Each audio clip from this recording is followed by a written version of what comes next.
first, the White House doubling down, really, this week on their position on Bergdahl. The president, a number of overseas speeches doubling down, say he'd do it again if given the opportunity.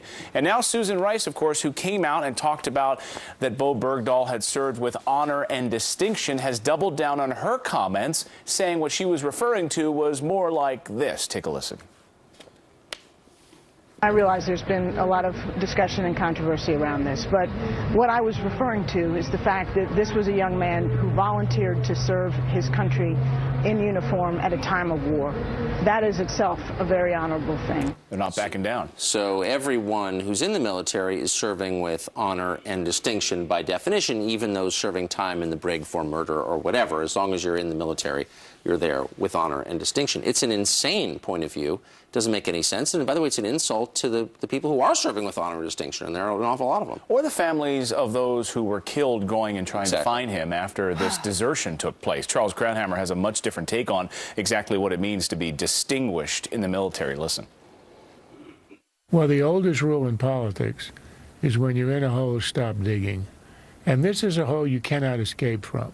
What she said is so ridiculous, so obviously at odds with everything that we know.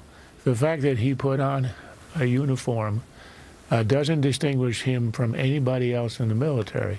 What distinguishes him, what made him end up in captivity, what created the whole problem that ended up with the release of the 5 Taliban leaders, is the fact that he took off his uniform.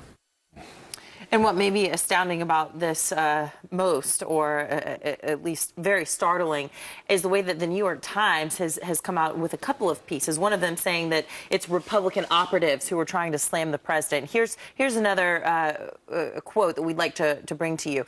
A classified military report shows that Sergeant Bergdahl had walked away from assigned areas at least twice before and had returned, according to a report in the Times on Thursday. It describes him as a free-spirited young man who asked many questions but gave no indication of being a deserter, let alone the turncoat that Mr. Obama's opponents are now trying to create. If anything, the report suggests that the Army unit's lack of security and discipline was as much to blame for the disappearance given the sergeant's history. So did you hear that? Oh. So did you hear that it was the Army? The platoon mate's fault. It was the platoon's fault that he wandered off. So it's his enlisted buddies, none of whom wandered off, by the way. But it's their fault, including presumably some of the people who died looking for him. It's a pretty outrageous suggestion. We just spoke minutes ago to Sergeant Jordan Vaughn. He served with Bergdahl in Afghanistan. He was there. Here's what he said. I think it's pretty outrageous claim to kind of pretend that all these, first-person sources and everyone that was there is just not credible. We're guys that served for the country in Afghanistan, and then to just now say that we're not credible sources after our service and looking for this guy that they're now, lauding his return. It's an outrageous claim. He made the choice to join the Army. He went to Afghanistan. That's great. But you can't just look at what you're currently doing.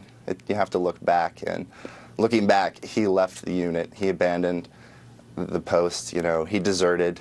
It was not at all with honor and distinction. And it's an insult to say that to everyone who did go over there and serve their time. But they shouldn't take it personally. I mean, these guys are politically inconvenient for President Obama.